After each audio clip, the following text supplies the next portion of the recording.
هدمونا تي في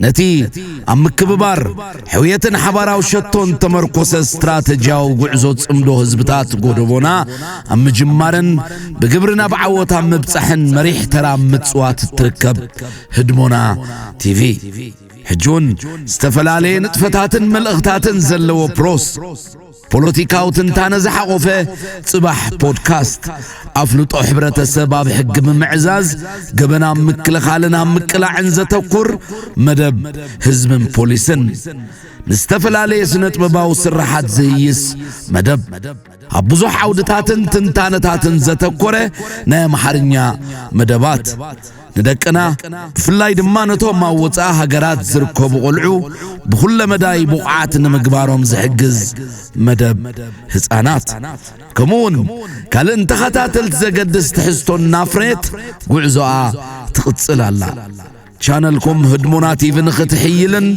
ناب كلو نختبتسحن شير لايك كومنت بمقبار أبركوتوخو ماي فليا تحستوتاتكم مس مليونات تختاتل تهدمونا تيفي ختلالي يتدليو سبوانين ون معصونا وترو روحويو هدمونا تيفي كينو channel من قسقاس قخون زبقع تيفي هدمونا تيفي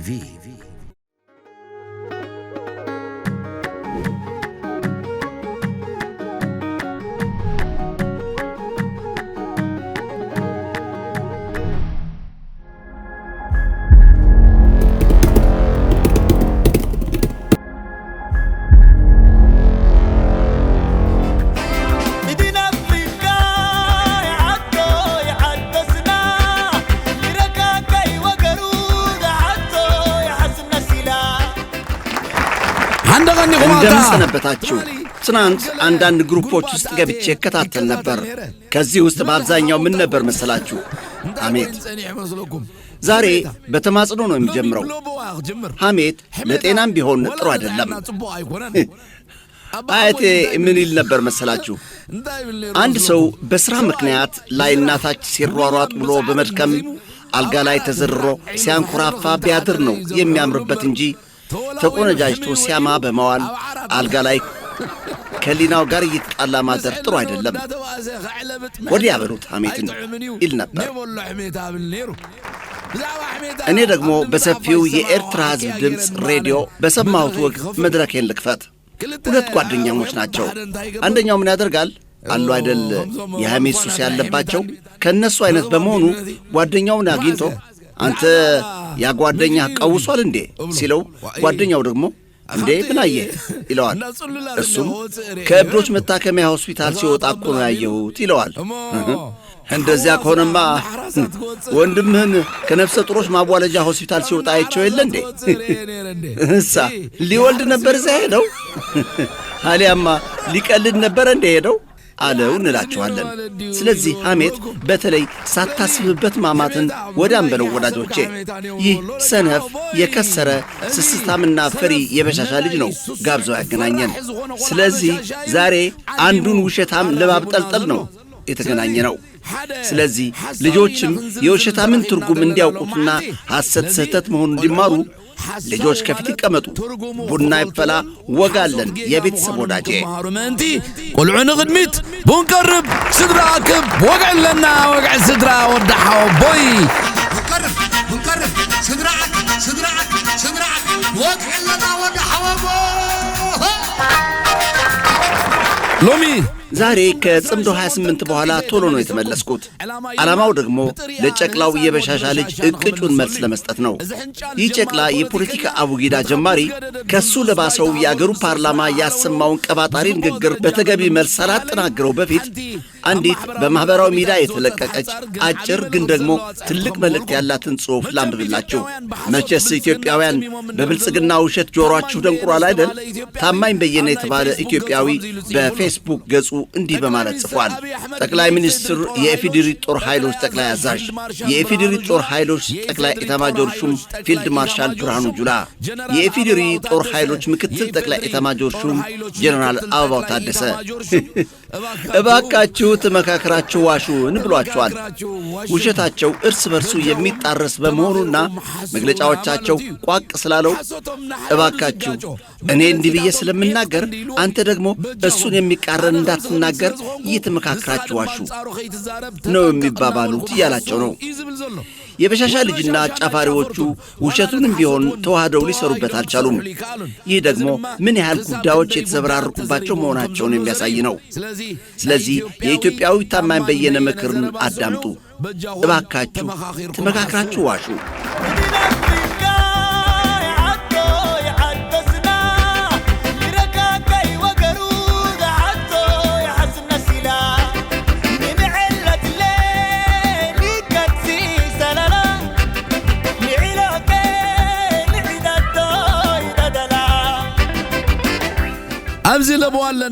እዚህ ላይ ለሁላችሁም ኤርትራውያን የማህበራዊ ሚዲያ ተጠቃሚዎች አንድ ተማጽኖ አለኝ። ይህን ቪዲዮ በተቻላችሁ መጠን ይህን ሁሉ እዚህ የሚናገሩትን በእንግሊዝኛ እየተረጎማችሁ በጽሑፍ ፖስት አድርጉት። ትራምፕ አባይ ግድብን እኛንን የሠራ ነው አለ። የበሻሻ ልጅ ደግሞ የለም እኛንን የሠራ ነው አለ። ይህችን እንደወረደች ወደ ትራምፕ እንድደርስ ለማድረግ ፍጠኑ እንጅማ የበሻሻ ልጅ ለመሆኑ ትናንት የተናገረውን ያስታውሳልን? የኢትዮጵያን ሕዝብ ይህን ያህል ነው እንዴ የሚንቀው? የኢትዮጵያ ሕዝብ ማመዛዘን አይችልም እንዴ? የሚሉ በርካታ ጥያቄዎች በጭንቅላት እንዲመላለሱ የሚያደርግ ስብሰባ ነው ያካሄደው። የኢትዮጵያ ሕዝብስ ትናንት የተነገረውን የማያስታውስ ነው እንዴ? በሚያስብል ደረጃ ነው የበሻሻ ልጅ ካለምንም ሀፍረት እየዋሻ ያለው። በርካታ ኢትዮጵያውያን የትግራይ ተወላጆችና ኤርትራውያን በማህበራዊ ሚዲያዎች ሲቀባበሏቸው እያየናቸው እንዳሉት ቪዲዮዎች የበሻሻ ልጅ ሕዝብ ሰብስቦ በቪዲዮ ተቀርጾ በመገናኛ አውታሮች በመስተጋባት ላይ የሚገኙ እርስ በርሳቸው የሚጣረሱ ንግግሮች ማለቂያ ተገኘላቸው። የዚህ መንስኤው ደግሞ ከጊዜ ወደ ጊዜ እያደገ በመሄድ ላይ ያለው ጭንቀትና የበታችነት ስሜት ነው።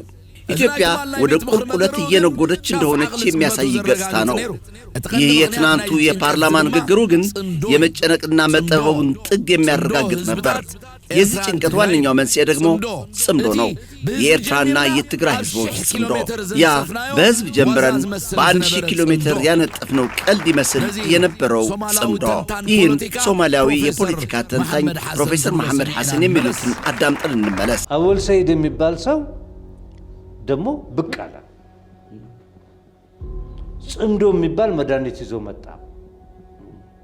ይሄ ትልቅ ሐሳብ ላይ ጣለው።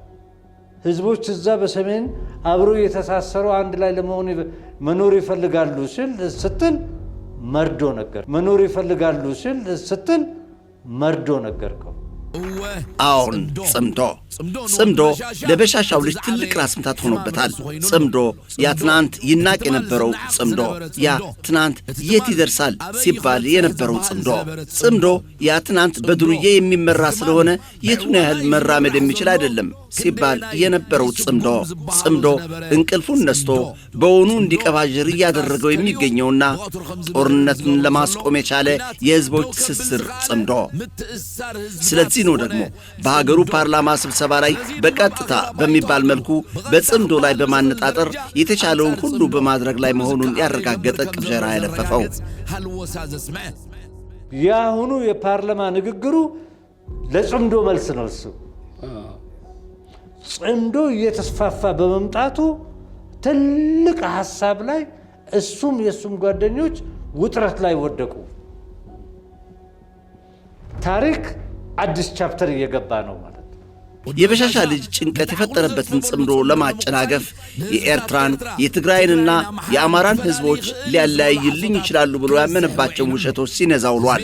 የኤርትራ የትግራይና የአማራ ህዝቦች ግን ዛሬም በጽምዶ ጸንተው ወንድማማች ህዝቦች መሆናቸውን ያስመሰክራሉ፣ እንክትም ያስመሰክራሉ። ጽምዶ ደግሞ ወደ ኋላ ከማይመለስበት ሀዲድ ላይ ወጥቷልና ገና ከዚህ የሰፋ ጽምዶ በቅርብ ጊዜ ውስጥ ያያልና ኢንፊውዥን ተክላችሁ አቆዩልኝ። تخيلكم هتصلحوا لي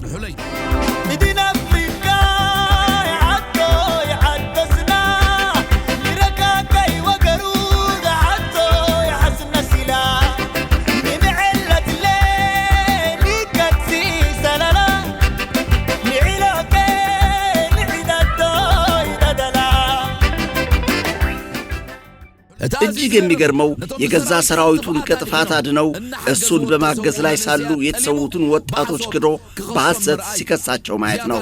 ይቺ የመጨረሻዋ የመቋመሪያ ካርታው ናት። ኦሮማይ የበሻሻ ልጅ ዝቅተኛው ውርደት ውስጥ ጠልቆ በዜና ማዕከሎች ተሸሽጎ እኔ ከሞት ሰርዶ አይብቀል እያለ ይገኛል። ኢትዮጵያ ከቁጥጥሩ ውጭ ሆናለች። የአማራ፣ የትግራይ፣ የኦሮሞና ሌሎች ክልሎች የየራሳቸው መንገድ ይዘው አገሪቱ ዛሬ ወይ ነገ ዘጭ ብላ ለመውደቅ እየተንገዳገደች ባለችበት ወቅት የኢትዮጵያ ሕዝብ አርቆ የሚመለከት አካሄድ የሚከተልበት ጊዜ እንግዳውስ አሁን ነው።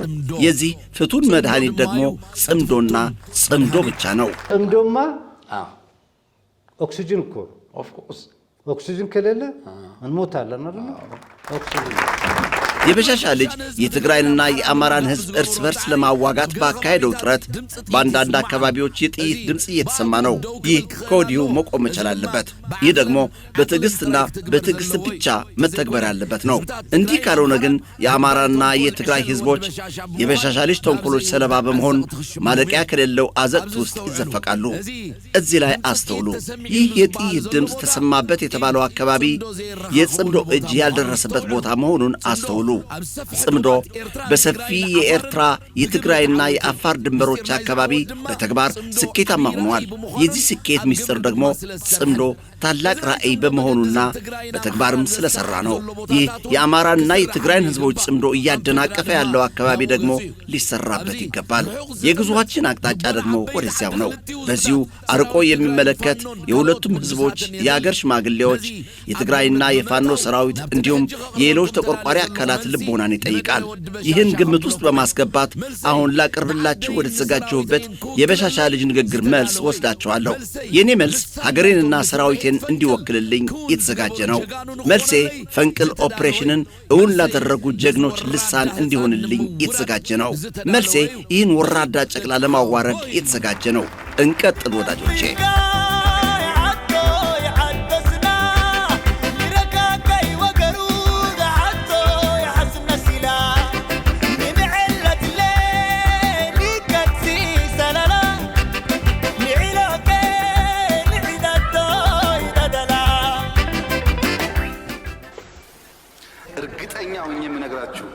አሁን በኔጌቲቭ ኢነርጂ በፌስቡክ በመናምን እዛም እዚህ የሚተነትን ሰው እየተነተነ ይኖራል እንጂ በፍጹም ኢትዮጵያን የመምራት ስልጣን እድል አያገኝ።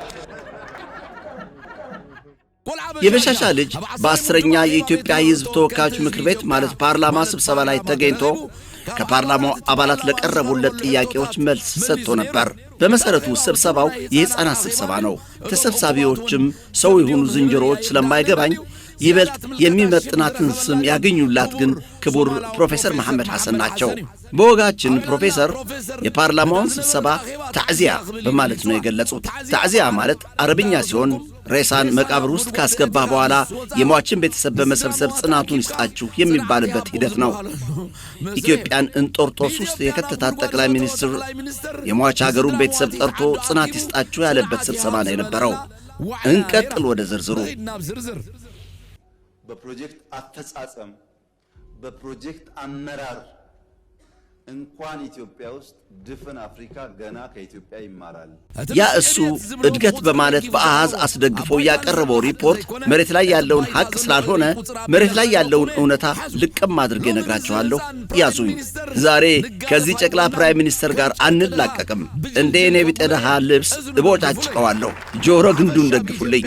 በአጠቃላይ የሚከተሉት ተግዳሮቶች ከጨቅላው የበሻሻ ልጅ ፊት ተገትረው እንደሚገኙ ይጠቀሳል። ምንም እንኳን የኢትዮጵያ ችግሮች ብዙ ቢሆኑም ያልተስተካከለ የሀብት ክፍፍል፣ የሀገሪቱ ጸጋዎች በተገቢው መንገድ ሊከፋፈል ባለመቻሉ፣ በሀብታሞችና በድሆች፣ በከተሞችና በገጠሮች፣ በክልሎች፣ በመንግስታዊና በግል አገልግሎት ሰጪዎች፣ በትምህርትና በጤና መካከል ያለው የኑሮ ልዩነት እጅግ እየጎላ ነው።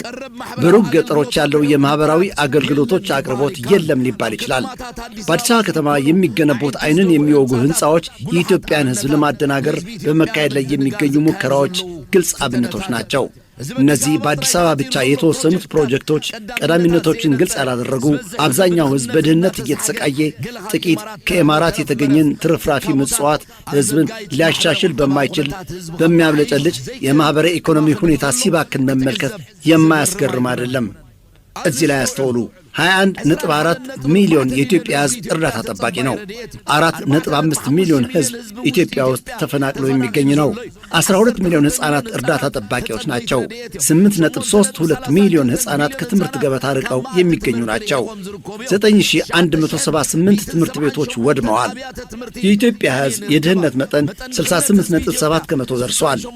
ሙስናና መዘዞቹ ስር የሰደዱና በሁሉም የመንግሥት እርከኖች የሚገኝ ነው። በፋይናንስ ተቋማት፣ በመንግሥት መስሪያ ቤቶች፣ በጸጥታ ተቋማት፣ በትምህርት፣ በሕጋዊና የሕክምና ጉዳዮች፣ የመሬት ጉዳይ፣ የአገር ውስጥ ገቢ፣ የመስተዳድር ጽሕፈት ቤቶች ውስጥ ኃላፊነታቸውን በመጠቀም ገቢዎቻቸውን ሲያደልቡ በሚውሉ ኃላፊዎች የተጠቀጠቁ ናቸው። በተለይ ትላልቅ ኮርፖሬሽኖችና ፕሮጀክቶች የመንግሥት ብልሹ አሰራር ሰለባ ሆነው የቆዩ ናቸው። የኢትዮጵያ መንግሥት ይህን ለመፈወስ አንድ ኮሚቴ አቋቁሞ እንደነበረ የሚታወስ ቢሆንም እንኳን እስካሁን እነዚህን ችግሮች በመፈወሱ ረገድ ይህ ነው የሚባል ሥራ ሊያከናውን አልቻለም። ግሽበትና የጥቁር ገበያ ጉዳይ በጣም አሳሳቢ ደረጃ ላይ ደርሰው ይገኛል። መንግሥት እነዚህን ችግሮች ለመፍታት ያሳየው ተነሳሽነት አንዳችም ውጤት ማፍራት አልቻለም። ደሞዝ ተከፋይ የሆኑ የኢትዮጵያ ዜጎች እጅግ ከባድ የሆነ ኑሮ ለመግፋት ተዳርገዋል። የኢትዮጵያ አገራዊ ዕዳ ከበሻሻ ልጅ አመራር አንድ የኢኮኖሚ እድገት ማነቆ ሆኖ በመቀጠል ላይ ያለ ነው። በተጨማሪም ኢትዮጵያን ያጋጠሟትን የኢኮኖሚ ማነቆዎች ለመፍታት ንብረትነታቸው የመንግሥት የሆኑ ትላልቅ ኮርፖሬሽኖች በከፊል ወደ ግል እንዲዛወሩ ተወሰነ።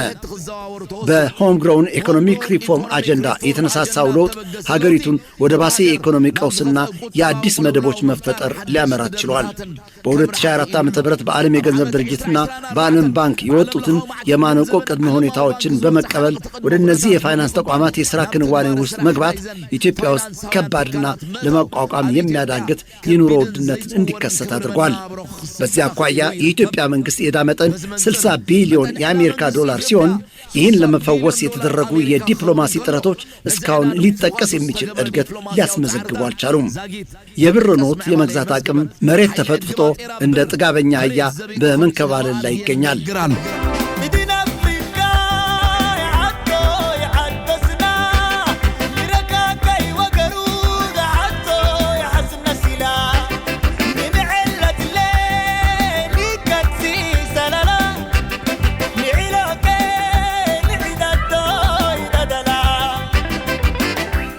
እንመለስ ወደ ጨቅላው ጠቅላይ ሚኒስትር።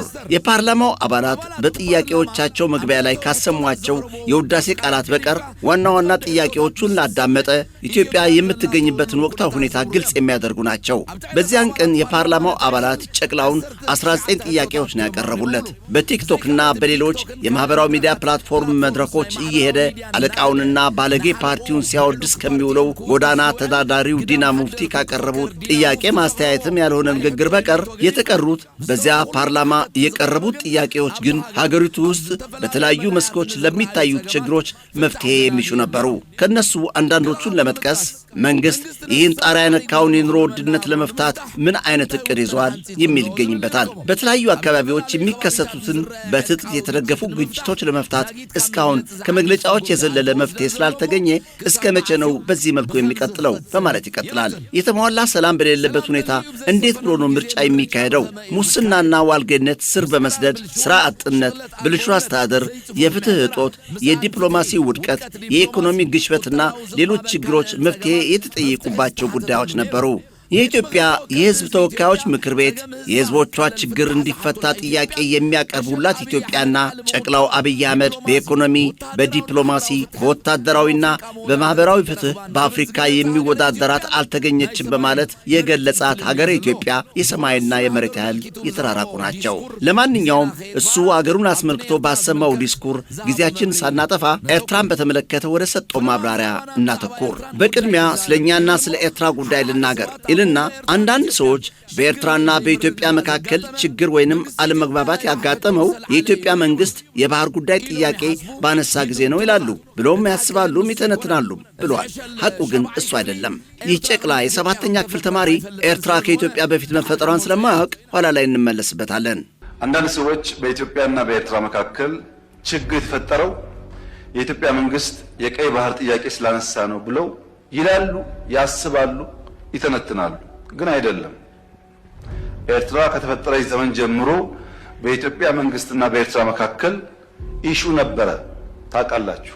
እዚህ ላይ እኔ ፓርላማ ውስጥ ብኖር ኖሮ አንድ ጥያቄ ባቀረብኩለት ነበር። ሽሬን ነፃ ካወጣን በኋላ ነው ያለው። ከማን ነው ሽሬን ነፃ ያወጣችኋት ብዬ በጠየቁት ነበር። መቼስ ሽሬ በቅኝ ግዛት ስር አልነበረችም። እንቀጥል ወዳጆቼ። አክሱም ይዘን ስናልፍ አክሱም ገብቶ ወጣቶች በጅምላ ሲረሽን ጸብ ተፋፍሟል።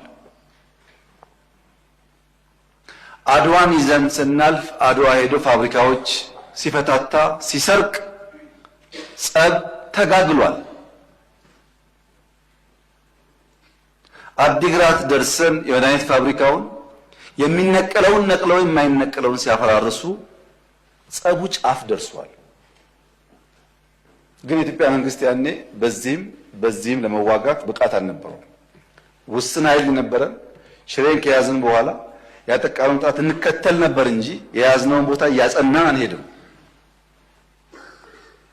ይህ ጉዳይ የተከበረው ምክር ቤት ለዛሬ ዋጋ የለውም። ለታሪክ ማንሳት የምንፈልገው ጉዳይ አክሱም ወጣቶች ሲገደሉ፣ አድዋ ሲዘረፍ፣ አዲግራት ሲዘረፍ በርካታ ኢንቮይ ወደ ኤርትራ ልክ ያለው የላኳቸው ሰዎች ገሚሱ አሁን ከኛ ጋር የሉ። ለምሳሌ ክቡር አቶ ገዱ ያኔ የውጭ ጉዳይ ሚኒስትር ነበሩ። ከአንዴም ሁለቴ ኤርትራ ልኬያቸዋለሁ።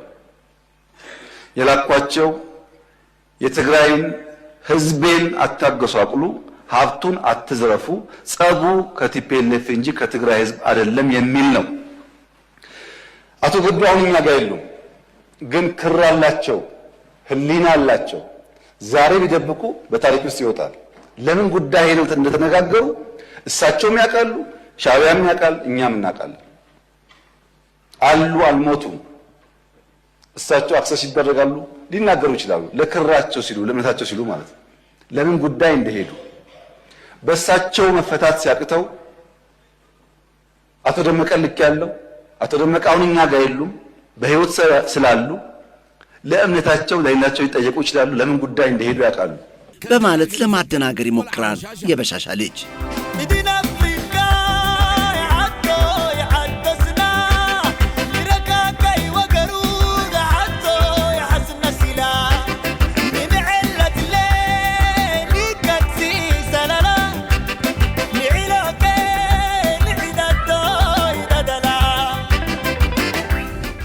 አብዮት አህመድ አሊ ውሸታም ብቻ ሳይሆን ሰነፍ፣ መዋሸት የማይችል ሲዋሽ ሳያመዛዝን የሚዋሽ ዋሾ ነው። አጨብጫቢ በሆነው የኢትዮጵያ ፓርላማ በትግራይ ጦርነት ጊዜ በኤርትራ ሰራዊት የተፈጸመ ግድያና ውድመት አሳስቦኝ ገዱን ወደ ኤርትራ ላኩት በማለት ከዋሸ በኋላ አቶ ገዱ የበሻሻ ልጅን ሐሰት የሚያጋልጥ አስቸኳይ መልስ በመጻፍ ማኅበራዊ ሚዲያ ላይ ለጠፉ። አቶ ገዱ በጽሑፋቸው አብይ የሐሰት ሱሰኛ እንደሆነና እሳቸው ግን አብይ ወደ ጋበዘው የሐሰት ገበታ እንደማይገቡና በተቃራኒው ሐቅ ብቻ እንደሚናገሩ ነው የጻፉት። አብይ አህመድ አሊ ቀጣፊ መሆኑን ለመግለጽ በአቶ ገዱ የተሰራጨው ጽሑፍ እንዲህ ይላል። ጥር 27 ቀን 2018 ዓ.ም ለክቡር ጠቅላይ ሚኒስትር አብይ አህመድ ከገዱ አንዳርጋቸው። ጉዳዩ በፓርላማ ላይ ንግግሮ የኔን ስም ጠርተው ያደረጉትን ንግግር ይመለከታል። ጥር 26 ቀን 2018 ዓመተ ምህረት በፓርላማ ቀርበው ባደረጉት ንግግር ከኤርትራ ጋር የተፈጠረውን አለመግባባት መንስኤ በተመለከተ እኔን በእማኝነት ቆጥረው ማብራሪያ መስጠቱን ሰዎች ቆርጠው በላኩልኝ የቪዲዮ ቅጅ ተረድቻለሁ። እርስዎ በዚህ ንግግሮ እንደገለጹት ጉዳዩ በታሪክ መዝገብ በአግባቡ ይቀመጥ ዘንድ የነበረው ሁኔታ ምንም አይነት መጨመርም ሆነ መቀነስ ሳያስፈልገኝ በነጻ ሕሊና እንድገልጽ የእርስዎ ንግግር አስገድዶኛል። በዚህ መሰረትም አንድ በእኔ በኩል እንዲህ ባሉ የኤርትራና የኢትዮጵያን ግንኙነት በሚመለከቱ ጉዳዮች አስተያየት ለመስጠት ፍላጎት አልነበረኝም። ምክንያቱም የእነዚህ ሁለት እህትማማች አገሮች የግንኙነት ታሪክ በአብዛኛው በቁርሾ የተሞላ በመሆኑ በጥንቃቄና ኃላፊነት በተሞላበት መንገድ ልያዝ ይገባዋል የሚል እምነት ስላለኝ የማውቀውን ጉዳይ በመሰለኝ መንገድ ላለመናገር ወስኜ ነበር። መቼም የትግራይ ጦርነት ተጀምሮ በፕሪቶሪያ ስምምነት እስኪቆም ድረስ የኤርትራ ጦር ከኢትዮጵያ መከላከያ ሰራዊት ጎን ሳይሰለፍ የቀረበት ጊዜ ያለ አይመስለኝም። ሌላው ቀርቶ በ2013 ዓ.ም ክረምት ላይ የትግራይ ኃይሎች ወደ አማራ ክልል አልፈው በገቡበት ወቅት የኤርትራ ሰራዊት እስከ ደብረ ታቦር አካባቢ ድረስ መጥቶ መዋጋቱን እናስታውሳለን። የኢትዮጵያ መከላከያ ሰራዊትና የኤርትራ ጦር በአንድ ላይ ወታደራዊ ኦፕሬሽን መስራት ያቆሙት በፕሪቶሪያው ድርድር የተኩስ አቁም ስምምነት መደረሱ ይፋ ከሆነ በኋላ ነበር። እስከዚያ ድረስ ግን የአንድ ሀገር ሰራዊት በሚመስል ሁኔታ አብረው ነበሩ። የቀረ ነገር ቢኖር በጦርነቱ መሃል ሁለተኛው ዙር ጦርነት እንዳበቃና የትግራይ ኃይሎች ከአማራ ክልል ከወጡ በኋላ ውጊያው ጋፕ ብሎ በነበረበት ጊዜ የኢትዮጵያ መከላከያ ሰራዊት አዛዦች በማዕረግ ሲንበሸበሹ የኤርትራን አዛዦች አለመጨመሩ ሊሆን ይችላል። ሁለት ከዚያ ሁሉ ጥፋት በኋላ በአሁኑ ወቅት እርሶ የትግራይንም ሆነ የኢትዮጵያን ሕዝብ ይቅርታ ይጠይቃሉ ብዬ ስጠብቅ ጉዳዩን አዛብቶ ሲያቀርቡ ሳይ ባነሱት ጉዳይ ላይ ብቻ ማብራሪያ መስጠትን መረጥኩኝ።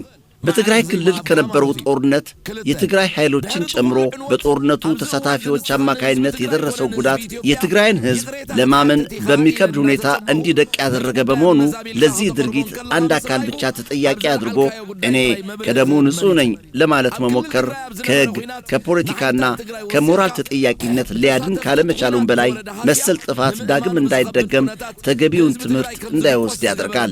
እውነቱን ለመናገር በዚያ ጦርነት ወቅት የትግራይ ማንም ወገኔ ተጎዳ ብሎ ከጎኑ የሚቆምለት መንግስትም ሆነ ሌላ ወገን አልነበረውም። የነበረውን የመንግስት ጫና ተቋቁመው በተወሰነ ደረጃ ከትግራይ ሕዝብ ጎን መቆም የቻሉት ጥቂት ኢትዮጵያዊ የፖለቲካ ሰዎች፣ ዓለም አቀፍ ድርጅቶችና የተወሰኑ የውጭ መንግስታት ብቻ ነበሩ ማለት ይቻላል። ይህ የኛው የኢትዮጵያውያን እውነተኛውና አስቀያሚው የቅርብ ጊዜ ታሪካችን ነው። 3 እኔ እግዚአብሔር ደጉና አምላክቶት ከትግራይ ሕዝብ ጋር ያለውትን አስከፊና የተበላሸ ግንኙነት ቢያሻሽሉ ደስ ከሚላቸው ሰዎች አንዱ ልሆን ይችል ነበር። ነገር ግን ባለፈው ስህተቶ ምንም አይነት የመቆጨት ምልክት ካለማሳየቶም በላይ ለዚያ ሁሉ የሰው እልቂት፣ ንብረት መውደም፣ ማኅበራዊ ምስቅልቅልና የሀገርን ሕልውና የሚፈታተን ቀውስ በኋላ የራሱን የፊት አውራሪነት ድርሻ ሳይመለከቱ ሌላ ተጠያቂ ፍለጋ ሲዋትቱ ሳይ አግራሞቴን የጫረብኝ ከመሆኑም በላይ አሁን ያለው ምስቅልቅሉ የወጣ አገራዊ ሁኔታ ያነሰን ይመስል ሌላ አዲስ ቀውስ ለመፍጠር እየተንደረደሩ ስለመሰለኝ ጠንካራ ስጋት አድሮብኛል። ምክንያቱም ከላይ እንደገለጹት እስካሁን በሕዝብ ዘንድ የተፈጸሙት አገራዊ ጥፋቶች ዋነኛ መነሻ ምክንያታቸው የእርሶ አገዛዝ ሆኖ ሳለ ሁልጊዜም ውጫዊ የፈጠራ ምክንያቶችን ሊያቀርቡ ይሞክራሉ።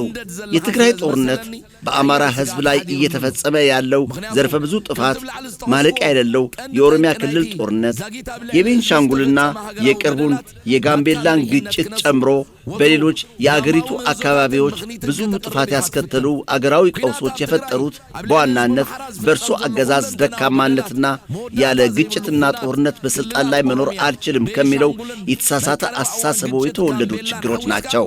4 ከላይ የተገለጸው አጠቃላይ ሁኔታ እንዳለ ሆኖ እርስዎ በንግግሮ በገለጹት መሰረት እኔ የእርሶ ልዑክ ሆኜ ወደ ኤርትራ መሄዴን በተመለከተ የነበሩ ጥሬ ሐቆችን ወደ ማብራራቱ ልግባ።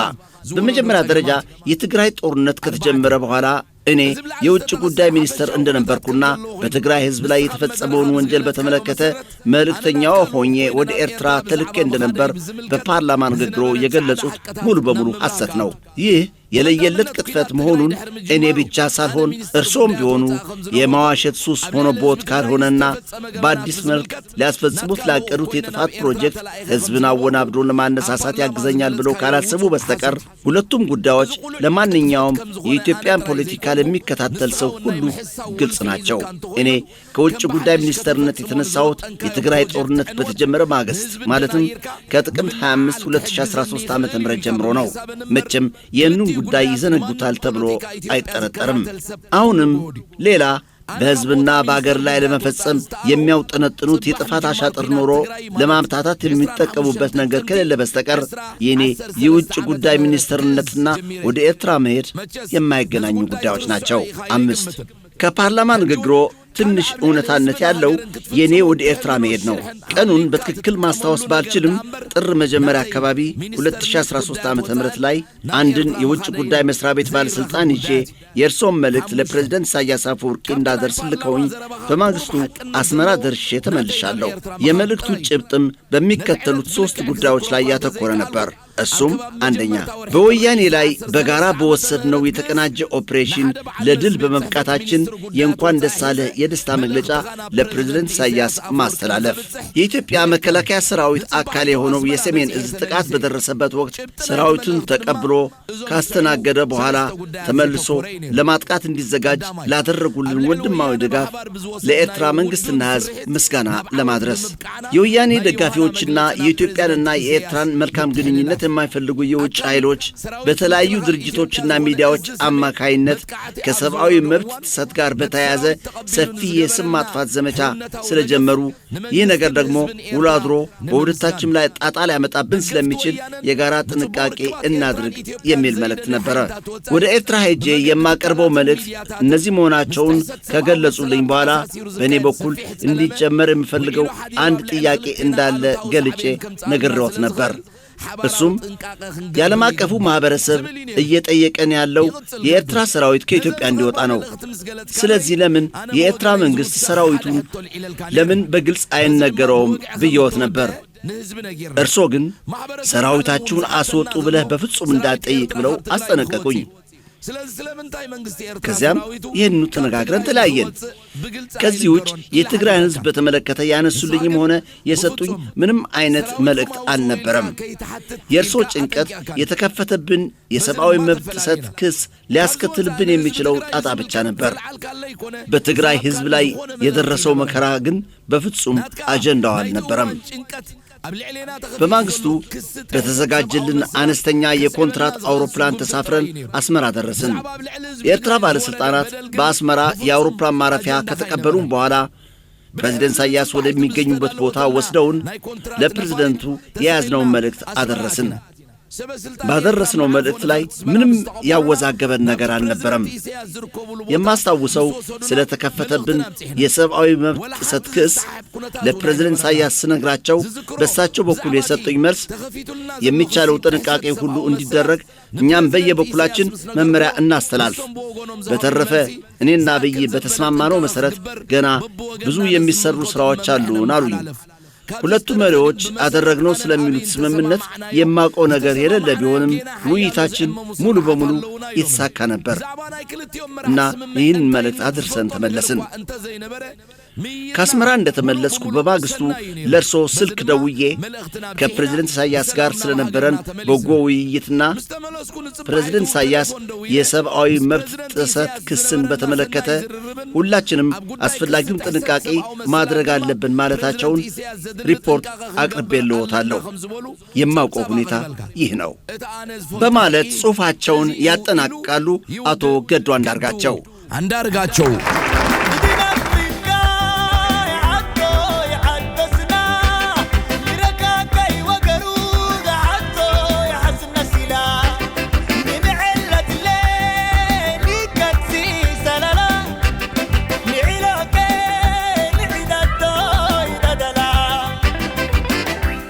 እኔ ደግሞ አንድ አስገራሚ ነገር ልንገራቸው። አብይ ይህ ውሸታም መሆኑ እየተነገረው ያለው ነገር ፍጹም ደንታ እንደማይሰጠውስ ታውቁ ይሆን? መጫወቻዎቹ የሆኑትን የፓርላማ አባላት ሰብስቦ ሰንበት ብሎ ሌላ ውሸት ይዞ መምጣት ፍጹም የማያሳፍረው መሆኑንስ ታውቃላችሁን? እንሰንብት ብቻ ገና ታዩታላችሁ።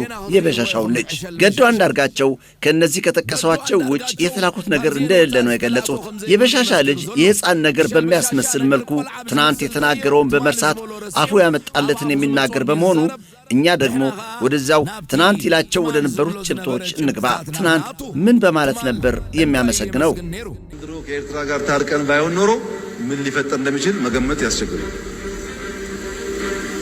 መታረቃችን የግለሰቦች አለመሆኑ መታረቃችን የህዝቦች መሆኑን ከኤርትራ መንግስት በላይ የኤርትራ ህዝብ በተግባር አሳይቶናል። በጣም ነው የምናመሰግነው የኤርትራ ህዝብና መንግስት ስላደረገው ነገር ይላል ቀጣፊው አብይ አህመድ አሊ። ከኤርትራ መንግስት በላይ የኤርትራ ህዝብ በተግባር አሳይቶናል። በጣም ነው የምናመሰግነው የኤርትራ ሕዝብና መንግስት ስላደረገው ነገር። ይህ አብይ በፓርላማ የተናገረው ሲሆን ከዩቲዩብ ነው የወረደው። የጽምዶ አባል የሆነው ስታሊን ጓደኛ ደግሞ ይህን ቪዲዮ አግኝቶ ስለላከልኝ እንደወረደ ወደ እናንተ ላድርሰው። ስታሊንን ደግሞ አመሰግናለሁ። ዳው የተከበረውን የኢትዮጵያ መከላከያ ሰራዊት አዋርዶ ራቁቱን ኤርትራ ሲልከው የኤርትራ ሕዝብ አለበሰው። የኤርትራ ሕዝብ ውሃ ጠጣው፣ አበላው፣ አስታጠቀው። ይሄን የኢትዮጵያ ሕዝብ ማወቅም ማክበርም አለበት። የኤርትራ ሕዝብ ወንድም ሕዝብ ብቻ ሳይሆን የቁርጥ ቀን ዘመድ መሆኑን በተግባር አሳይቶናል ይላል ወሽካታው አብይ አህመድ አሊ። ተመልከቱት ይህን ጅላንፎ የብርሃኑ ጁላ ሰራዊት በትግራይ ሕዝብ ላይ ይፈጽመው የነበረው ወንጀል ይህን ይመስል ነበር። ህንዳዊ መሆን ነው። ህንዳዊ ጥይት አታባክን። ይህ የምርኮኛው ጅላንፎ የብርሃኑ ጁላ ሰራዊት የሚለውን ደግሞ አዳምጦት። ጥይት አታባክን ይላል የፌዴራል መከላከያ ሰራዊት አባል የነበረው ምርኮኛ። በሉ ያዙ እንግዲህ በማህበረ ዴጎ ላይ የተፈጸመው ድርጊት በሰዓቱ በቦታው እኛ ነበር።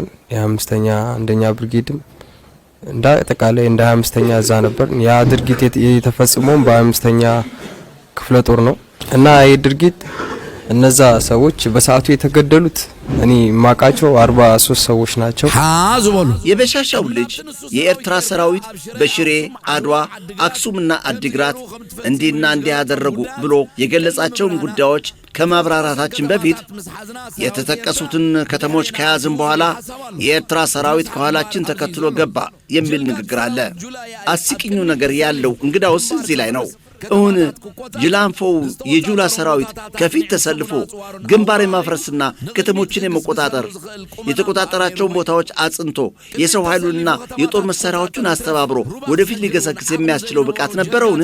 አይደለምና ከፊት ተሰልፎ ከተሞችን እንዲቆጣጠር ወንዝ የመሻገር አቅም እንኳን ያልነበረው ጅላንፎ ሰራዊት እንደነበረ ከፕሮሶቼ በአንዱ ድልድይ ጠግነን እጃቸውን እየያዝና እየደጋገፍን ስናሻግራቸው የሚያሳይ ማረጋገጫ በስዕል አስደግፌ አቅርቤ ነበር።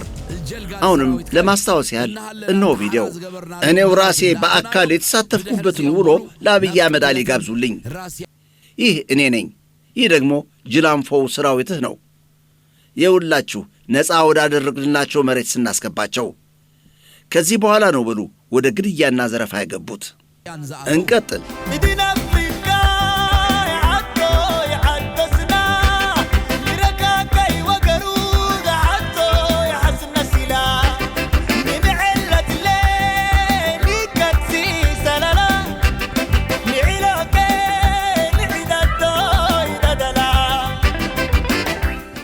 የሚገርመው መዋሸቱ ሳይሆን ለማንና የት እየዋሸ መሆኑን የማያውቅ መሆኑ ነው።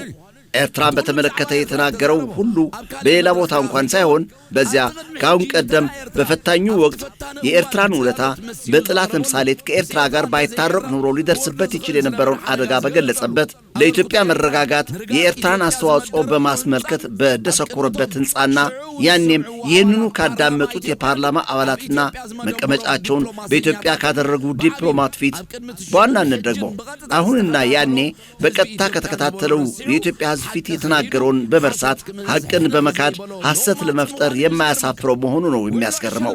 የበሻሻ ልጅ የፓርላማ ውሎው እንግዳውስ ስንፍናውን፣ ክስረቱን፣ ፍርሃቱንና ስስታምነቱን ከማጉላት በዘለለ ፋይዳ ያልነበረው ፕሮፌሰር መሐመድ ሐሰን እንዳሉት ከዓዚያ ሆኖ አልፏል። የዚያን ዕለት የበሻሻ ልጅ ንግግር የሰማና ያየው ሁሉ ሚዛኑን አቅሎ ገልጾታል። በርካቶች ያን ትናንት የተናገረውን ረስቶ ሌላ ሲናገር የሰሙት ተችተውታል። በርካታ አንቀጾችን ጽፈውበታል። የዜና ትንታኔዎችን ሰርተውበታል። በአጠቃላይ በቀላልና በተለዋዋጭ ባህሪያቱ መሳቂያና መሳለቂያ ሆኖ ነው የሰነበተው። ዕውቁ ፖለቲከኛ ነአምን ዘለቀ በፌስቡካቸው አብይን በትክክል በመግለጽ ያሰፈሩት ሐሳብ ነው።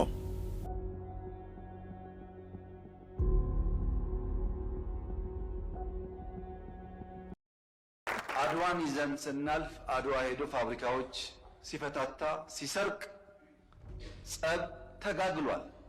አዲግራት ደርሰን የመድኃኒት ፋብሪካውን የሚነቀለውን ነቅለው የማይነቀለውን ሲያፈራርሱ ጸቡ ጫፍ ደርሷል።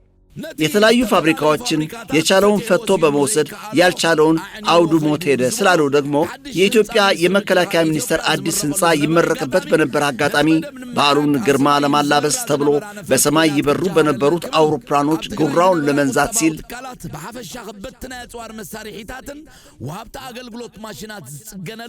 የውጊያ መሳሪያዎቹንና የውጊያ አገልግሎት ሰጪ ማሽነሪዎቹን የሚጠግንበትን የመስፍን ኢንዱስትሪያል ኢንጂነሪንግ ኮምፕሌክስ መቀሌ ድረስ በመሄድ ሙሉ በሙሉ ያወደመ ነው። የጁንታው ኃይል የተለያዩ ወታደራዊ አልባሳትን እያመረተ ለእኩይ ተግባሩ ይጠቀምበት የነበረን አልማዳ ጨርቃጨርቅና ጋርመንት ፋብሪካ አድዋ ድረስ በመሄድ ከጥቅም ውጪ ያደረጉ ናቸው። የኤርትራ ሰራዊት በገባንባቸው ቦታዎች ሁሉ ከኋላችን ተከትሎ በመግባት ሕዝብን ያንገላታ ስለነበረ ነው መቀሌ ለመግባት ያልመረጥ ነው ይላል። ይህም ሌላው ሐሰቱ ነው። ክንፈ ይህን ሲያብራራ መቀለ ከመያዙ በፊት ወደ መቀለ ከባድ መሳሪያ ሲተኩስ የነበረው አብይ አህመድ ነው። ከመቀለ ከወጣ በኋላ እንኳን የጦር አውሮፕላኖችን በመላክ የአጸደ ሕፃናት ትምህርት ቤት ሕፃናት ልጆችን የጨፈጨፈው አብይ አህመድ ነው። ግን በጣም የገረመኝ መቀለን እንደ በሻሻ አድርገናታል ብሎ የተናገረ ሰው ነው። ሁለመናዋን እንዳገላበጣት ኢኮኖሚዋንና ፖለቲካዋን እንዳፈረሰው በራሱ ቋንቋ ተናግሮ ሲያበቃ አሁን ግልብጥ ብሎ በዚያው አንደበት መቀለ እንዳይገባ ከለከል ነው፣ መቀለ ውስጥ አንድም ቤት አልፈረሰም ሲል ተደምጧል። በመቀለማ አይደለምና ቤት ሕፃናት አይደለም እንዴ ተገደሉት? በአክሱም ወጣቶችን ጨፈጨፉ ሲልም ተደምጧል። ይህንን እኔ ሳልሆን ያው የጅላንፎ ሰራዊቱ አዛዥ አፈለጎሞ ብርሃኑ ጁላ በኮልታፋ ምላሱ መልስ ሰጥቶበታል። ከዛ በኋላ ደግሞ አክሱም ላይ ጭፍጨፋ ተፈጸመ የሚል ነገር አለና ወጣቱ ተደራጅቶ ከዛ ካለው ኃይል ጋር ግብግብ ስለገጠመን ምንድን ነው እናንተ ባላችሁ መረጃ? አይደለም እዛ አንደኛ ጭፍጨፋው የተባለው አይነት አይደለም። ጉዳት ደርሷል፣ ግን የተወራውን ለሚዲያ ፍጆታ የዋለው አይነት አይደለም። ጥፋት የሰራው ራሱ ቲፒኤልኤፍ ነው። የሻዕቢያ ሰራዊት በዚያ ሳልፍ ተኩስ ከፈተባቸው በሲቪሎች ማለት ነው። ሰራዊቱ በዛ ሲያልፍ የሻዕቢያ ተኩስ ከፈተባቸው። ምን አድርጎ ከተማ ውስጥ ሚሊሻ ምናምን የታጠቀ ምናምን ሰክስጎ ማለት ነው። ልክ እንደ ደፈጣ አይነት ማለት ነው። ይሄን ያደረገው ደግሞ ከተማ ውስጥ ነው። እነሱ ደግሞ ለመከላከል ብለው እከሌ አለዩ እርምጃ ወስደዋል። ይሄ ነው የነበረው።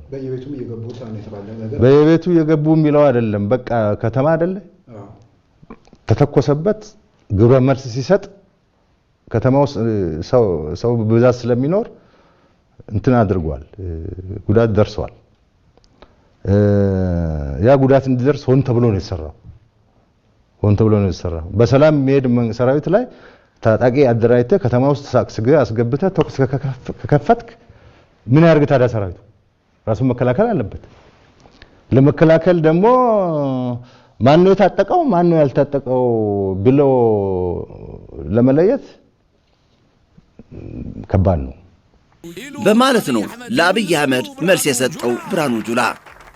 በዚህች ጉዳይ ላይ የባካችሁን ጭብጨባ ለዚህ አፈለጉሙ ፖለቲከኛ ብርሃኑ ጁላ። ይህ ደግሞ አበባው ታደሰ ይባላል። ይህንማ እኔም በአካል ከቦታው ላይ እሺ ጌታ እያለ ሲሰግድ ስለማውቀው እንቀጥል። ጀርባችን ሲመቱን የተቀበለን የኤርትራ ሰራዊት መጠለያ የሰጠን እሱ ነው።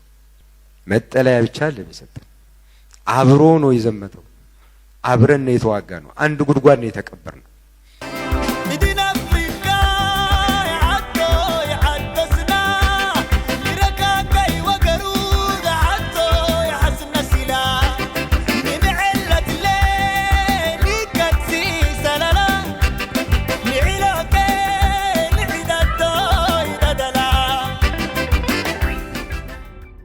አብዮት አህመድ አሊ የማን ልጅ እንደሆነ ባለፈው ፕሮሴ በዝርዝር ነግራችሁ ነበር።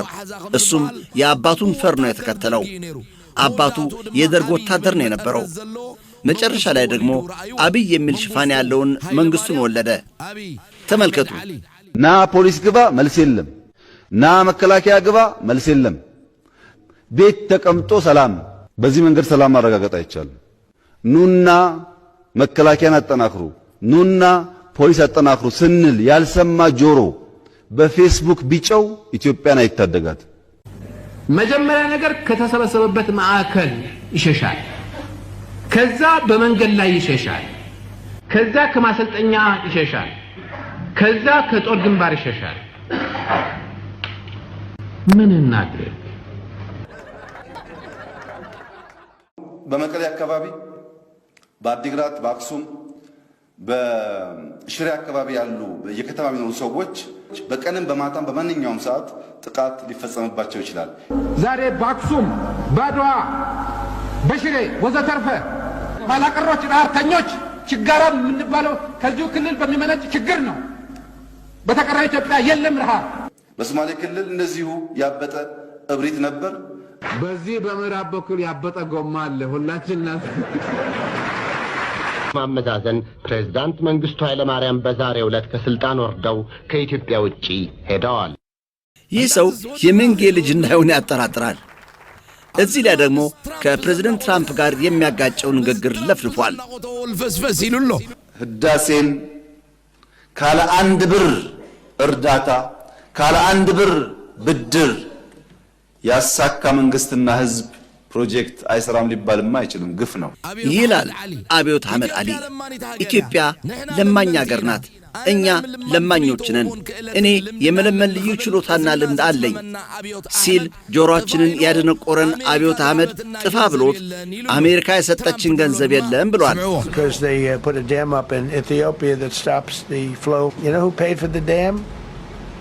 The United States, it's the biggest dam, I think, in the world. We have done that. We financed it, this country.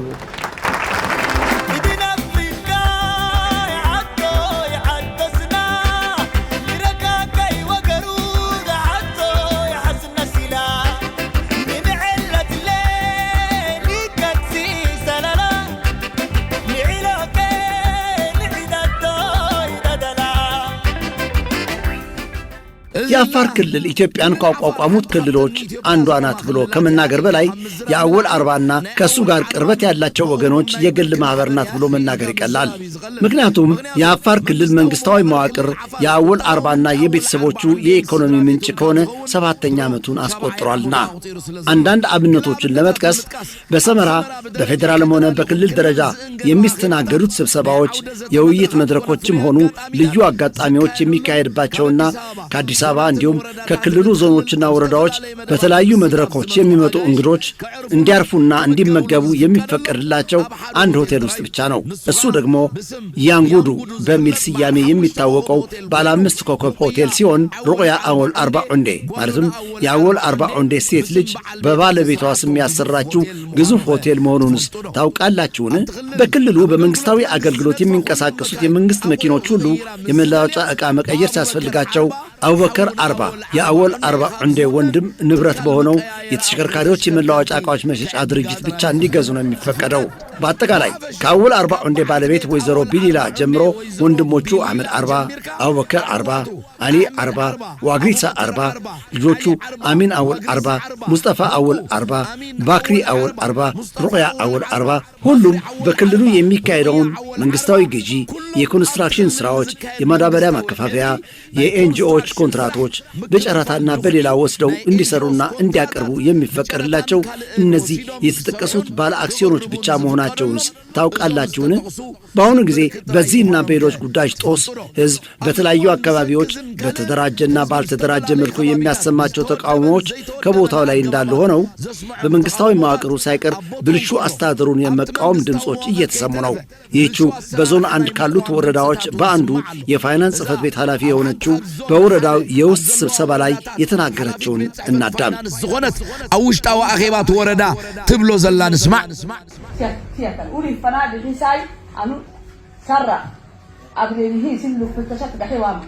እኔ በማጣራቱ ላይ ከእናንተ ጋር አልኑር እንጂ በኋላ ተመልሼ ያደረግኩትን አየዋለሁ። ሁለተኛው ነገር ደግሞ ወላጅ አልባ ልጆችን ለይታችሁ እንድታቀርቡ የተቋቋመው ኮሚቴ አባላት እርዳታ ያስፈልጋቸዋል ብላችሁ ባቀረባችሁት የስም ዝርዝር የቤተሰቦቻችሁን ስም ማስገባታችሁ ነውር አይደለምን? ዶቢ አብደላ አካውንት አለው፣ አብዱ ሕማዶ አካውንት አለው፣ ጋሽ ሙሳ አካውንት አላቸው። ነውር አይደለም እንዴ? ኮሚቴ የሆናችሁት እኮ ችግረኞችን ለይታችሁ እንድታወጡ ነው። ይህ ግን ነውር ነው። አምናም ቢሆን ዳውድ እንደዚህ አድርጓል። ትንሽ ህሊና የላችሁም እንዴ? አንዳንዶቻችሁ ሚስቶቻችሁን ዝርዝር ውስጥ አስገብታችኋቸዋል። አንዳንዶቻችሁ ከ7 ዓመት በፊት የሞቱ ቤተሰቦቻችሁን ስም አስገብታችኋል። ይህን ምን ይሉታል? እኔ እየነገርኳችሁ ነው። ገንዘቡ በትክክል ለወላጅ አልባ ልጆችና ችግረኞች የማይሰጥ ከሆነ አንላቀቅም። በትክክል አስተካክላችሁ ካልመጣችሁ ለደሃ ደሃ ካልሰጣችሁ ለቤተሰብ አድርጋችሁ ከመጣችሁ አሁንም እናገራለሁ። አሁንም ጠቅዒት ነዛ እባካችሁ ጨብጨባ ለዚችው የአፋር ክልል አንበሲት ቻል። ይህ በትንሽ ወረዳ ያጋጠመ ትንሽ ፍጻሜ ሲሆን በዚህ ወላጅ አልባ ልጆችንና ችግረኞችን ለይታ እንድታቀርብ በተቋቋመችው ጊዜያዊ ኮሚቴ እንዲህ አይነቱ ዋልጌነት ከተፈጸመ የአፋር ክልልን ቋሚ ቅጥር ግቢው አድርጓት በሚገኘው አወል አርባና ቤተሰቦቹ በመካሄድ ላይ ያለው ሌብነትና የህዝብ ሀብት ዘረፋን ለመገመት አያዳግትም። አይጸግብን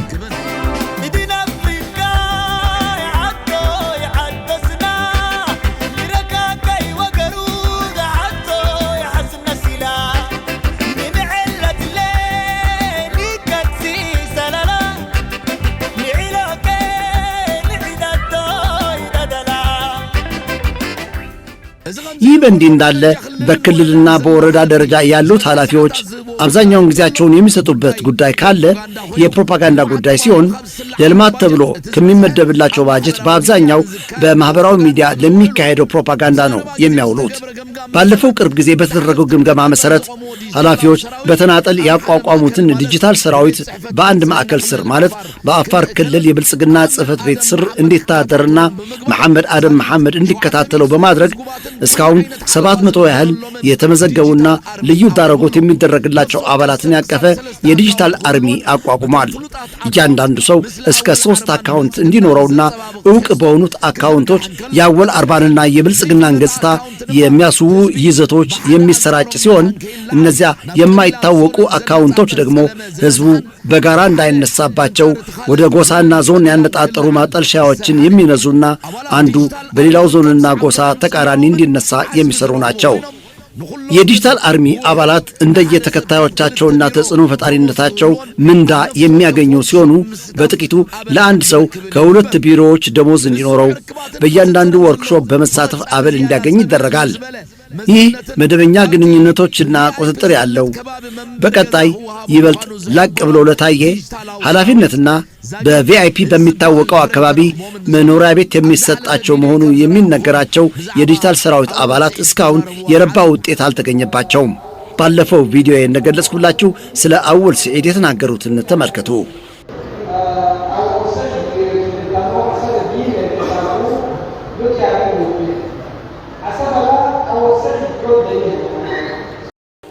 ሌላው ቀርቶ የአወል አርባ ዑንዴን አስተዳደር የሚተቹ ይዘት ያላቸው ጽሑፎችንና ፎቶዎች ለዚያውም ባልተደራጀ መልኩ የሚካሄዱ ሴራዎችን እንኳን ሊገቷቸው አልቻሉም። በዚህ ምክንያት ነው ደግሞ ከሰሞኑ የክልሉ የሰላምና ጸጥታ ቢሮ ኃላፊ የሆነው ተቃዋሚ ይዘት ያላቸው ጽሑፎችና ፎቶዎች በማህበራዊ ሚዲያ እንዳይሰራጩ፣ የተሰራጩትን ደግሞ ላይክ ወይንም ሼር ማድረግ በሕግ የሚያስጠይቅ መሆኑን በይፋ የገለጸው። ከዚህ በላይ የሽንፈት መገለጫ ምን ሊኖር ይችላል? እንዲህ መሰሎቹ ሁኔታዎች ናቸው እንግዳውስ የአፋር ክልል ወጣቶችን በአወል አርባ ዑንዴ አስተዳደር ላይ ያነጣጠረ የትጥቅ ትግል ለማካሄድ ወደ እጉጉሙ እንዲጎርፉ እየገፋፋቸው የሚገኘው።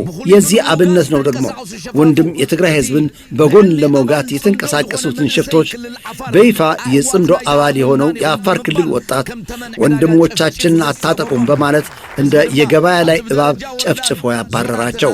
ህዝብ ደግሞ በወረዳዎችና በዞኖች ደረጃ በሚካሄዱ ስብሰባዎች ኃላፊዎቹ እየቀረቡላቸው ያሉትን ጥያቄዎችና ተቃውሞዎች መመለስም ሆነ መፍትሄ መስጠት ስላቃታቸው ለእንዲህ አይነት ዓላማ ካቋቋሟቸው ኮሚቴዎች በቀር ከህዝብ ጋር ክፍት ስብሰባ ማካሄድ ካቋረጡ ረጅም ጊዜ አስቆጥረዋል። ህዝብ ደግሞ በተለያዩ ጉዳዮች ላይ ለሚያቀርባቸው ጥያቄዎች መልስ ባጣ ጊዜ ገንፍሎ የገዛ ራሱ እርምጃዎችን ሲወስድ እየታየ ነው። ከበረሃይሌ ወረዳ በአንዷ ቀበሌ ለመመሸግ የተንቀሳቀሰውን በሐራ መሬት የሚታወቅ የሽፍቶች ኃይልን በድንጋይ በመውገር የሰው ኃይሉንና ንብረቱን ጥሎ እንዲሸሽ ያደረገው የሰሞኑ ህዝባዊ ተቃውሞ የዚሁ መታያ ነው። ቁጣው የገነፈለበት ህዝብ ሁኔታውን ለማርገብ የመጣውን የበረሃይሌ ወረዳ ምክትል አስተዳዳሪና የጸጥታ ጽሕፈት ቤት ኃላፊንም አልማረውም። ይዟት የመጣውን መኪና አሰባብሮ እሱን በሞተር ሳይክል ወደ መጣበት እንዲመለስ አድርጎታል።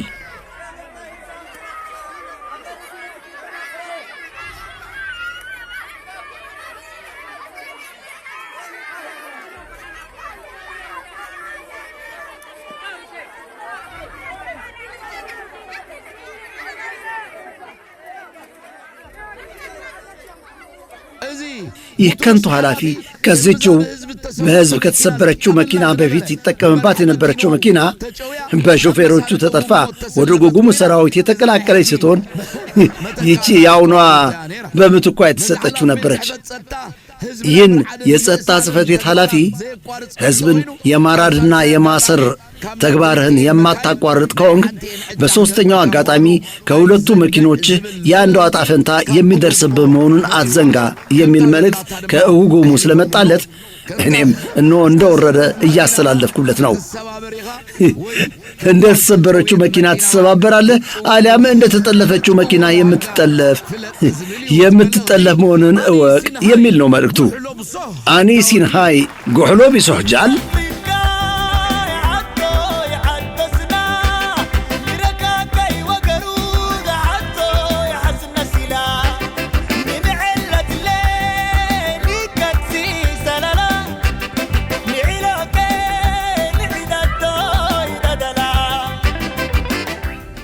የብልጽግና ሥርዓት በዜና ማዕከሎቹ የቴሌቪዥን መስኮት በቀጣይ ብቅ እያለ በዋናነት የአሰብ ወደብን ኢላማ ያደረገ ቀባዣሪ የሐሰት ዘመቻዎችና መግለጫዎችን ሲያቀርብ ተመልክተናል። በዚህ ጉዳይ ላይ ይህን ርዕስ የሚመለከት የሐሰት ታሪክ አዘል ፕሮግራሞች በስፋት ይታያሉ። ኤርትራ የኢትዮጵያ አካል እንደነበረች፣ ባለፉት 30 ዓመታት ኢትዮጵያ ባህር እንዳይኖራት የተደረገበት ዋነኛው ምክንያት የወያኔ ሥርዓት በፈጸመው ታሪካዊ ስህተት ሳቢያ እንደሆነ የሚል የተዛባ መረጃ በማሰራጨት የኢትዮጵያ ሕዝብ ይህን የሐሰት ዘመቻ በግድ ጆሮ ውስጥ እንዲያሰርጽ ጥረት እየተካሄደ ነው። ይህን ቀባዣሪ የሐሰት ዘመቻ ሌት ተቀን ለማስተጋባት የቤት ሥራ የተሰጣቸውን የዜና ማዕከሎች ለመጥቀስ ያህል ብቻ ኢቲቪ፣ ፋና ቲቪ፣ አባይ ቲቪ፣ አዲስ ቲቪ፣ አርትስ ቲቪ እና ሌሎች በከፍተኛ የሐሰት ፕሮፓጋንዳ የማሰራጨት ተግባር ላይ ተሰማርተው ይገኛሉ። አብነት ለመጥቀስ በአሁኑ ጊዜ በኢቲቪ የቀረበ ኢትዮ መልሕቅ በተሰኘ ፕሮግራም የተሰራጨ አጭር ዶክመንተሪ ፊልም ነበረ። በዚህ ዶክመንተሪ ፊልም ኢትዮጵያ የቀይ ባህር አካል እንደነበረች፣ ወያኔ ከኤርትራ መንግስት ጋር ተስማምቶ የአሰብ ወደብን አሳልፎ እንደሰጠው፣ ኢትዮጵያ ከዚህ ተጨባጭ ኩነት በመነሳት በጅቡቲ ስትጠቀም እንደቆየችና የዚህ ተጠቃሚነት ወጪዎች በቢሊዮኖች የአሜሪካ ዶላር መሆኑን፣ ከእያንዳንዱ የኢትዮጵያ ሕዝብ ገቢ እየተቆረጠ እንደሚከፈል፣ ኤርትራ ነጻነቷን ለመጎናጸፍ እንደ ግብፅ የመሳሰሉ አገሮች ታላቅ ሚና እንደተጫወቱ፣ በዚያን ጊዜ የነበሩት የተባበሩት መንግስታት ድርጅት ወኪሎች የኢትዮጵያን ጥቅም ደፍጥጠው ኤርትራ ነጻነቷን ለማግኘት እንደተባበሩ፣ ቀይ ባህር ባለፉት 34 ዓመታት እያደገ የመጣ ጸጥታዊ አለመረጋጋት የኢትዮጵያን ሕልውና አደጋ ውስጥ የሚከት ስለሆነ ኢትዮጵያ ትጉህ ተሳትፎ እንዳታደርግና ሽብርተኝነትንና የባህር ላይ ውንብድናን እንዳትመክት መገደቧን፣ መያዣና መጨበጫ የሌላቸው ተረት ተረቶች ሌት ተቀን የመስበክ አጀንዳ ተሰጥቷቸዋል። እዚህ ላይ አንድ ነገር ላስታውሳችሁ። ኤርትራ ከኢትዮጵያ እንዳልተገነጠለች ደጋግማችሁ ግለጹላቸው ብዬ ነበር። ይህ እንዳይመጣ በማለት ነው። እነሆ ዛሬ መጥቷል። የምንረሳ ስለሆን ምን ብዬን ነበር? አዳምጠን እንመለስ። ከአሁን በኋላ ታርሞ መነበብና መነገር ያለበት ታሪክ አለ። ሁሉም ኤርትራዊ ሊጠነቀቅበትና ትኩረት ሊሰጠው የሚገባ ሲሪየስ ጉዳይም ነው። ከኢትዮጵያ የተገነጠለች ኤርትራ ይላሉ። አንዳንድ በተሳሳተ ግንዛቤ ኤርትራ ከኢትዮጵያ የተገነጠለችበት የሚሉ ኤርትራውያንና የትግራይ ተወላጆችም አይታጡም። ይህ በዓላማ ተሰርቶበታል። እናስተውል። ኤርትራ የኢትዮጵያ አካል ሆና አታውቅም። ሐቀኛው መገለጫ ኤርትራ ከኢትዮጵያ በፊት ድንበሮቿ ግልጽ የሆኑ አገር ነበረች። ሆኖም ግን በቅኝ ግዛት ከኢትዮጵያ ስር በፌዴሬሽን ተቆራኘች። ልጆቿ ደግሞ ታግለው ከቅኝ ግዛትነቷ አገርነቷን አስመለሱላት። አበቃ። 4 ነጥብ። ስለዚህ እንጠንቀቅ ስል ልብ ብላችሁ ትኩረት ስጡት እባካችሁ ለኤርትራውያን። አስቀድመን ከዚህ እንጠንቀቅ ያስባለን ምክንያት ዛሬ እንዲህ እንደሚሉ አውቀን ስለነበርን ነው። የእነዚህ ዓላማቸውን የሳቱ ቀባዣሪ መግለጫዎች የኢትዮጵያን ሕዝብ ከማወዣበር በቀር ሌላ ፋይዳ የላቸውም። የውስጥ ጉዳዮቹን መፍታት ያዳገተው በበሻሻ ልጅ የሚመራው የኦህዴድ ስርዓት በእንዲህ አይነቱ ርካሽ የሐሰት ፕሮፓጋንዳዎች ውስጥ ሲጠመድ እየታየ ነው። ሐቁ ግን በተቃራኒው ነው። ኤርትራ በታሪክ በፍጹም የኢትዮጵያ አካል እንዳልነበረች ከጣሊያን ቅኝ ግዛት እስከ እንግሊዝ ድረስ የኤርትራውያን ፍላጎት ግልጽ ነው የነበረው። በዚህ ጉዳይ ላይ ኤርትራ እንደ ሁሉም የአፍሪካ ሀገሮች ነጻነቷ ሊሰጣት በተገባ ነበር። ሆኖም ግን የኃይለ ሥላሴ ስርዓት በአሜሪካና በብሪታንያ ቡራኬ በ1952 ዓ.ም ኤርትራ በፌዴሬሽን እንድትቆራኝ እንደወሰነ በእነዚህ 10 የፌዴሬሽን ዓመታት የኃይለ ሥላሴ ስርዓት ቀስ በቀስ ፌዴሬሽናዊ ስርዓቱን በማፍረስ ኤርትራን በኃይል ለመውረር በማሰብ በ1962 ዓ.ም ፌዴሬሽን ሙሉ በሙሉ ከፈረሰ በኋላ የኤርትራ ሕዝብ ጠንካራ የትጥቅ ትግል በማካሄድ በ1991 ዓ.ም ነጻነቱን ሲጎናጸፍ በ1993 ዓ.ም ደግሞ ሬፈረንደም በማካሄድ 99.8 በመቶ አሁን ለነጻነት የሚል ድምፅ በመስጠት ነጻነቱን በተግባር ያረጋገጠ ሕዝብ ነው። ሀገረ ኤርትራ ደግሞ የተባበሩት መንግስታት ድርጅት 182ኛ አባል ሀገር ሆነች። መበል 182 አባል ውድብ ሕቡራት ሀገራት ኮይና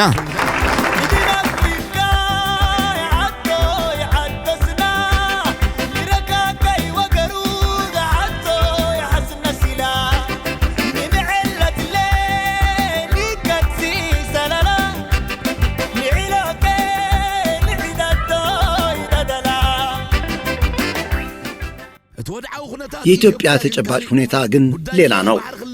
የቀይ ባህር ጉዳይ ሊነሳ የተፈለገበት ምክንያት ብዙ ቢሆንም እንኳ በዋናነት የኢትዮጵያን ሕዝብ ትኩረት ለመጠምዘዝ ነው። አስተውሉ፣ የኢትዮጵያን ሕዝብ ትኩረት ለመጠምዘዝ ብቻ።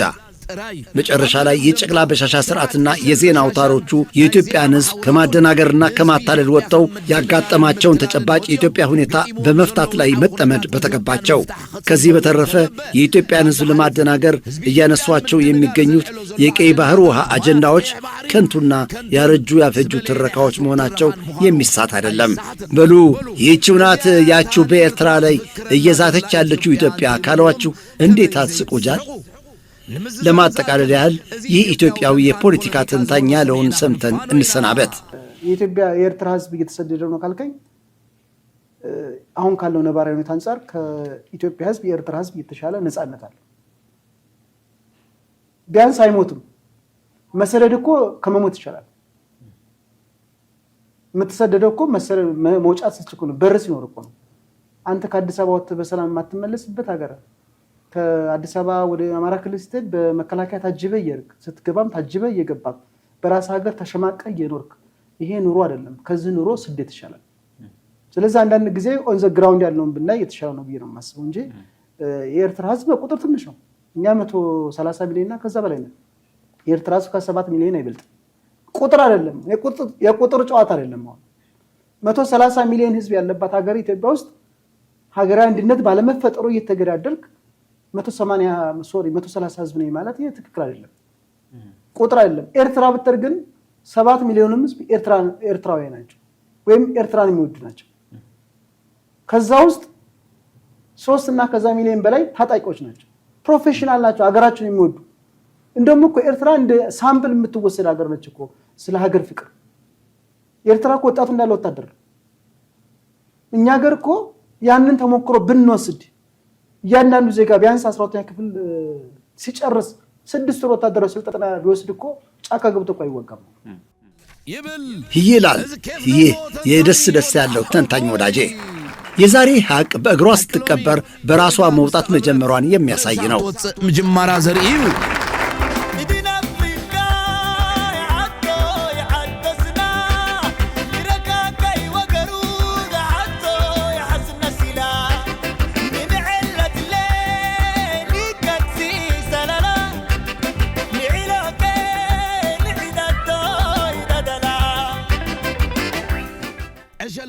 ጨቅላው በሻሻ ከዚህ የለሆሳስ ጦርነትና የውስጥ ትርምስ ለመደበቅ ነው እንግዳውስ ሁሉንም አይነት የፕሮፓጋንዳ መንፈራገጦች እየሞከረ የሚገኘው።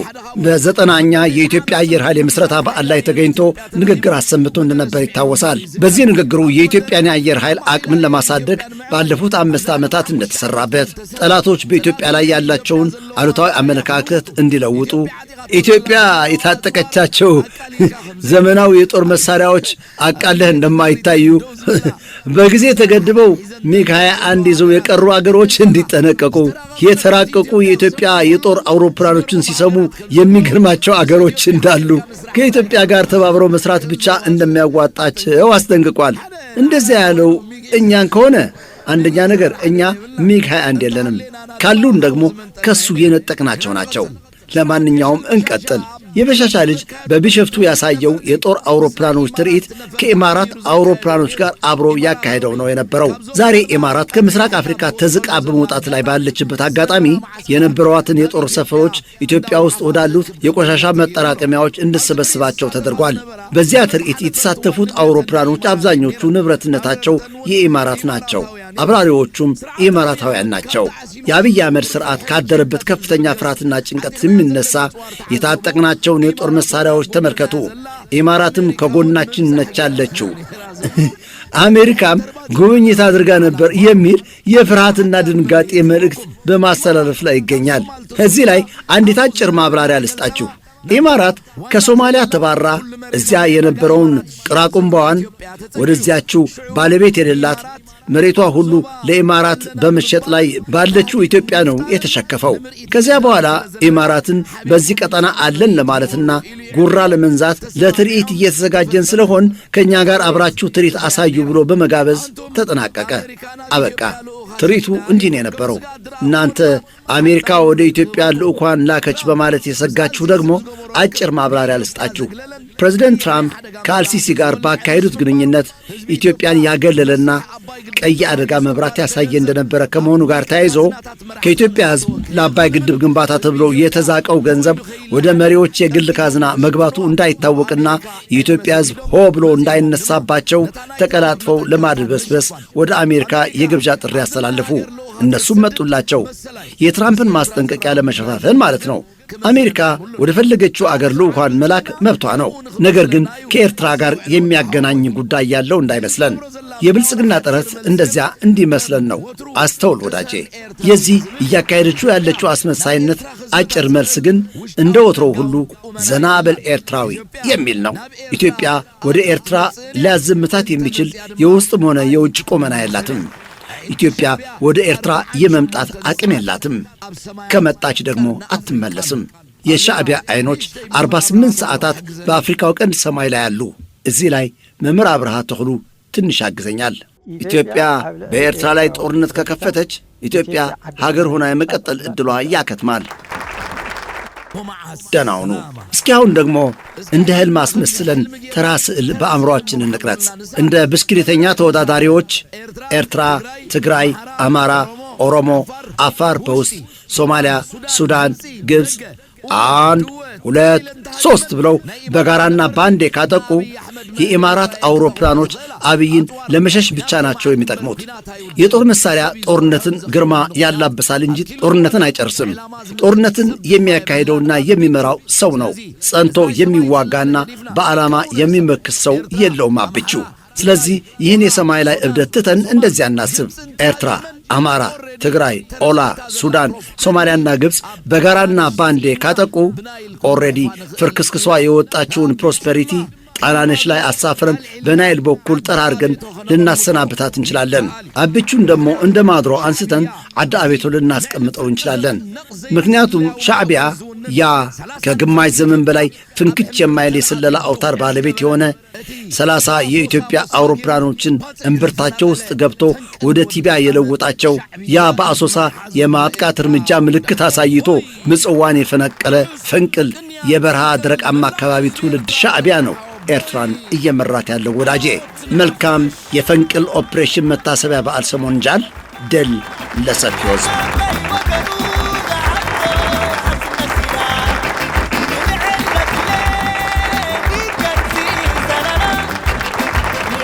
هدمنا TV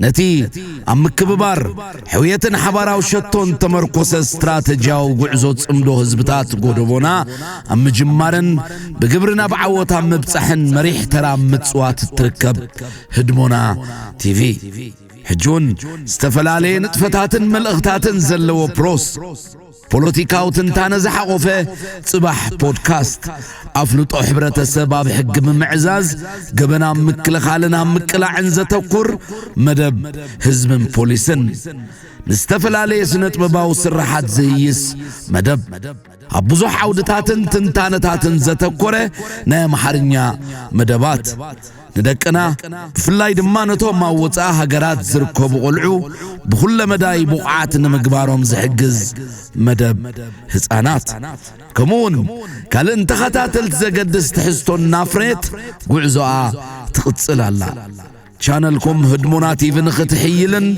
ناب كلو نختبتسحن شير لايك كومنت بمقبار أبركتوهم ماي فليا تحستوتاتكم مس مليونات تختاتل تهدمونا تيفي ختلالي تدليو سبوانين ون معصونا وترو روحويو هدمونا تيفي كينو شانل من قسقاس خون زبق تيفي هدمونا تيفي